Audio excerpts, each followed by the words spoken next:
Hello guys, രാത്രിയായി ഒന്ന് പുറത്ത് പോയിട്ട് വരാമെന്ന് വിചാരിച്ചു. വേറെ ഒന്നുമല്ല, ഭയങ്കരമായിട്ട് ബോറടിക്കുന്ന വീട്ടിലിരുന്നിട്ട് നിങ്ങൾ എൻ്റെ കൈയാണ് പേടിക്കേണ്ട കേട്ടോ. അത് ചോരയൊന്നുമല്ല. ഞങ്ങൾ ഗേൾസിനൊരു ചെറിയൊരു പ്രത്യേകതയുണ്ട്. ലിപ്സ്റ്റിക് ഇട്ട് കഴിഞ്ഞിട്ടുണ്ടെങ്കിൽ എന്നെ തേച്ച് മിനുക്കുന്ന ഒരു സ്വഭാവമുണ്ട്. അതാണ് കേട്ടോ, കയ്യിൽ ലിപ്സ്റ്റിക് ഇല്ലാണ്ട് പുറത്തേക്ക് ഇറങ്ങാനും പറ്റില്ല. എൻ്റെ കൂടെ പോരും. നിങ്ങളൊക്കെ ബോറടിക്കുമ്പോൾ എന്താ ചെയ്യുക? ഞാൻ ഇങ്ങനെ പുറത്തിറങ്ങും.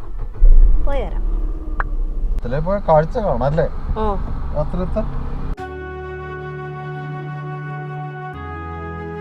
ഗോയ്സ്, അങ്ങനെ കറങ്ങിത്തിരിഞ്ഞ് നമ്മുടെ ആനക്കുളത്തുള്ള കൊല്ലം ചിറയിൽ വന്ന് നിർത്തിയേക്കാണ്. ഇവിടെ 2 ഷോപ്പുണ്ട്. ഭയങ്കര ഫേമസ് ആയിട്ട് ടെൻഡർ കോക്കനട്ട് ഷേക്ക് കിട്ടുന്നൊരു കടയും ഉണ്ട്. പിന്നെ അതിൻ്റെ തൊട്ടപ്പുറത്ത് എനിക്ക് ഈ കൊയിലാണ്ടി ഏരിയയിൽ ഏറ്റവും ഇഷ്ടമുള്ള ഷവർമ കിട്ടുന്ന കട തവ എന്ന് പറഞ്ഞിട്ടൊരു കട. എനിക്കറിയാവുന്ന ചേച്ചീൻ്റെ ഹസ്ബൻഡിൻ്റെ കടയാണ്. അല്ല, അപ്പോൾ ഷവർമ പോയിട്ട് കഴിക്കട്ടെ. എനിക്ക് വേണ്ട, എനിക്ക് തൊണ്ടവേദന എടുക്കും.